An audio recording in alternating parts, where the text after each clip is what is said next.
All right, class. Here's your audiobook assignment. I say audiobook because I think in this day and age, we all prefer a good audiobook over an actual book. Actual book, you gotta focus your eyes and your mind at the same time, and that's about all you can do.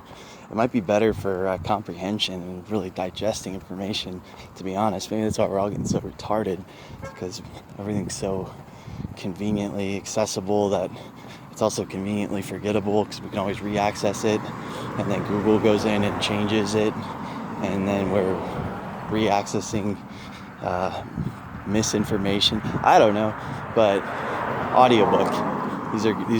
Here's two good audiobooks.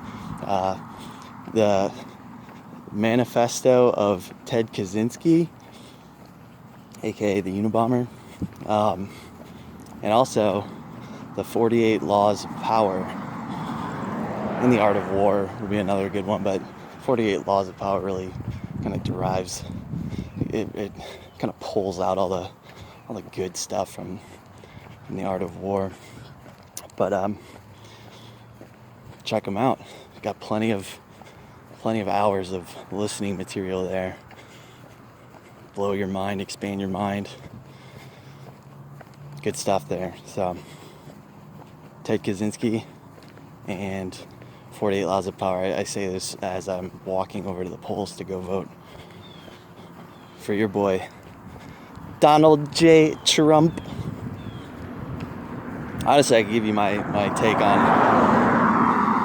why, but I don't know why exactly. I think there's so much collusion at the top that makes you look at the symbol of the Illuminati and look at that little triangle as the all-knowing eye in the middle, and you just get this sense that there's some deep meaning there. Obviously, it wouldn't be on the $1 bill if it wasn't something that your super elites collude together on.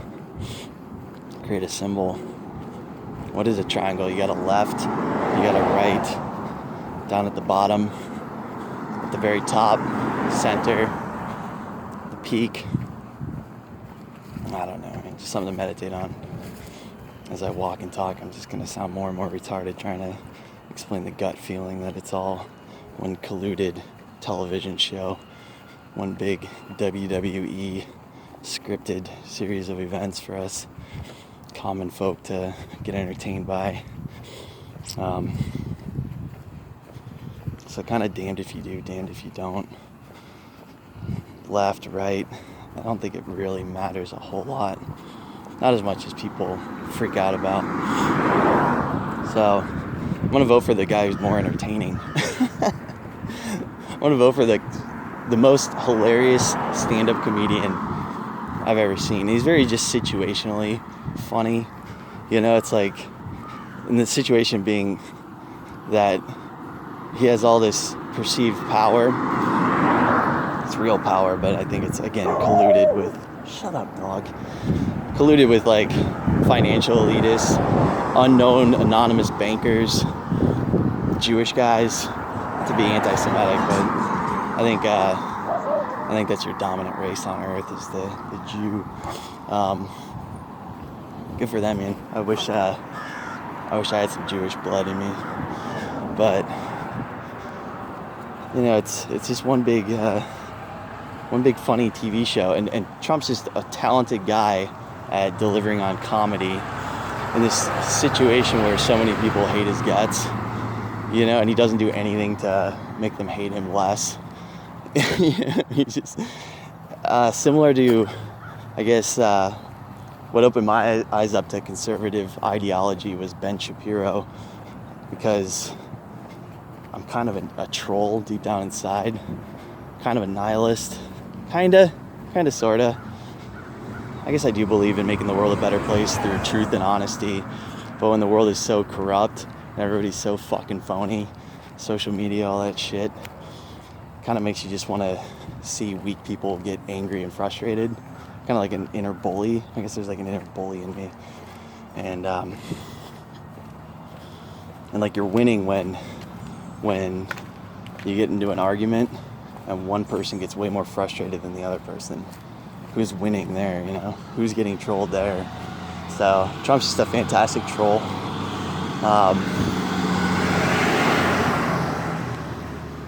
Man, I'm bouncing around on tangents. Kind of a lot to think about as far as not tripping on any cracks in the sidewalk and trying to make a point here. I don't really have a point. Just killing time. Yeah, voting for the funny guy. I'm trying to remember the most powerful meme one-liner. Guy's a master of creating one-liners that go viral and make him likable. Very charismatic dude, but you know, we ought to be grateful that we don't have a man like Donald Trump in charge of the law of this country. Yeah, because you'd be in jail. Zing. Moments like that, I almost feel like, was that scripted, you guys? Come on, man. Can't fool old Dave. Sometimes it's too good to be true. I like to believe it's true. I think it's funny. So I'm voting for the funny guy. And shit. The guy that's a little bit more resistant to socialism. Socialism would fuck me up. I'd have to go get a real job, you know? Fuck, all my assets, everything I've worked for, reinvested my money into. It's collectibles, collectibles, plastic shit having value that I can exchange for groceries and fuel, you know, real intrinsic valuable stuff. And I can trade old retro games for that. And I feel like that wouldn't exist in socialism. Only capitalism can allow that kind of surplus of capital, spending money for certain people to enjoy, just blow their money on stupid stuff. But socialism, man, I'm kind of fucked. So voting for the conservative guy. That's a belief of mine. If I go totally unprepared, I'm just going to be gibberish. But here's an idea that I've meditated on. Not sure if anybody else has ever had the same theory, but this is original from me. Maybe not too original. And that theory is that the two-party system in this country, a lot of people, it's like a popular opinion that it's not a good system. There should be more options. You know, why are we so divided on certain topics? Do I need to go down the list? You know, abortion, typically equality. You know, the left is socialized. They're about fairness and deciding on what's fair. That is to say, how unfortunate it is that a weak person, somebody born with their umbilical cord wrapped around their neck, and it messes them up, man, for the rest of their life. Just not as capable, not as competitive as somebody else who's got fucking The Rock, Dwayne Johnson, fucks Jennifer Lopez. I don't know. You got that's gonna produce a sexy offspring, right? Some genetically amazing people, financially well set, entering life. They're gonna go off and have a much greater probability of getting into positions of power. Large amounts of money, it's the same thing as power. So what to do about the poor, unfortunate umbilical cord wrapped around your neck people? The left will say, give them equal pay, equal opportunity, you know, prop them up while we bring down the people that have the advantage, right? No, I'm not blowing any minds here. Let me get to the good stuff. So capitalism on the right, you've got people who believe that you're going to get the best results, the maximum efficiency in this engine, this machine that is an economy, is a barter system. It's, the word progressivism is like a leftist term. They kind of have claimed ownership over that. That's progress. But I like to keep my voice down as I walk by people. Hello.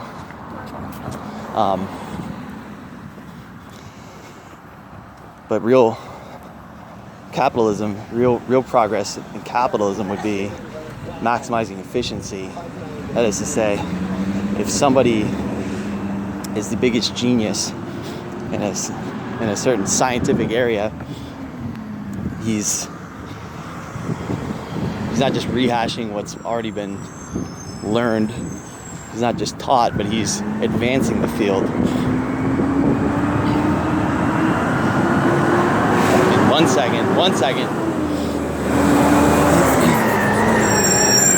Holy shit. Now I get to smell it. I get to listen to it. I'm almost to the pole too, so I'll have to cut this off. So, maximum efficiency towards progress, towards future development, towards getting us onto Mars, turning into aliens, genetically manipulating our bodies to breathe space dust, to be literally Superman. Isn't that the dream? Isn't that progress? Well, we're going to get there through putting the best people in the right positions, and really, holy shit, eugenics. It's almost like that's extreme capitalism would be eugenics. It'd be like, hey, let's cut off multiplication, reproduction of the weak, and let's just focus on the genetically superior. Well, that's a dark rabbit hole to go down, but that's capitalism, man. Put the best, give the best the most earnings. They deserve it. Let them thrive. So you got both of these two like fundamentally divided ideas. One's like standard of living, one's like comfort on the left. The other one is almost like the barbaric world that we all evolved from. Animal kingdom, survival of the fittest. So why did our forefathers come up with this two-party system divided in that way? It's always been like that, by the way. Always. With the left and the right. And my theory is that these fucking geniuses, way ahead of their time, understood that the only way a society can function is if there's freedom of opportunity to create change. It's like unit cohesiveness. Have a tribe as big as a nation, as big as the United States of America or any other macro nation out there, population-wise. You gotta give them flexibility. You gotta make them feel like they decided the outcome. Consequence of the way we're headed was up to them. Because you do go down an extreme dark path with just pure unrestricted capitalism. That's where eugenics start to come into play. That's where your most powerful corporations have way too much power. They can manipulate, they can have their way. Then on the left, that's like it's like the brakes to capitalism. Government steps in, says, hey, we've got the authority to decide what's fair.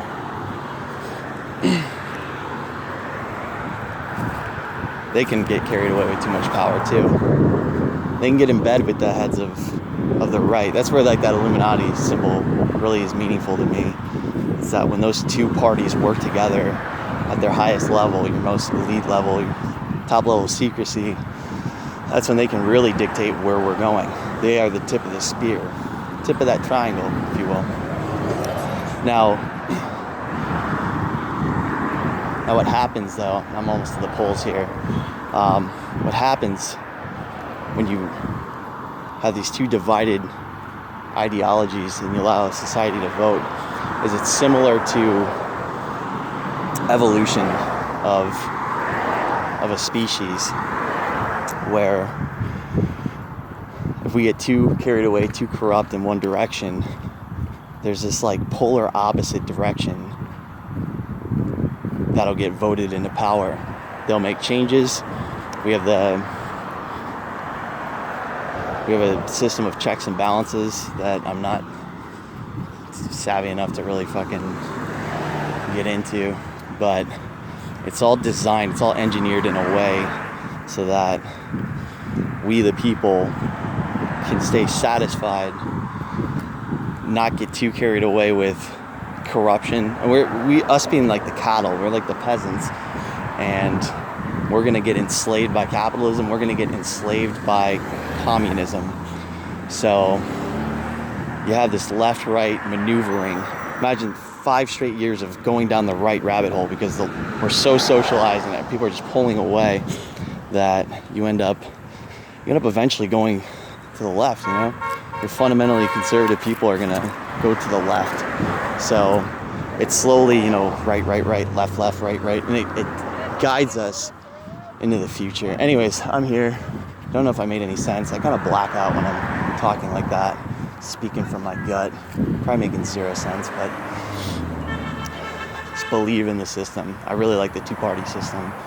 I'm ready to embrace fucking communism for 4 years and then let the result of that determine 4 years from now who gets into power, which direction we go down. Social media is an amazing thing too. People can share their thoughts. I can get these ideas out there. People can just talk about this stuff, and really, it all comes down to like truth penetrating light into dark secrets. The more we know, the better, and that's the beautiful thing about. Well, it's kind of a double-edged sword.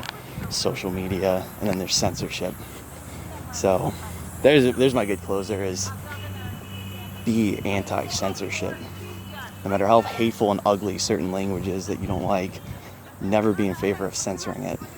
Let society judge. Let the witch hunts happen. Let people outcast certain terrible, despicable stuff, and let popular decision decide on what is right and what is wrong. But need more truth, more honesty, more transparency.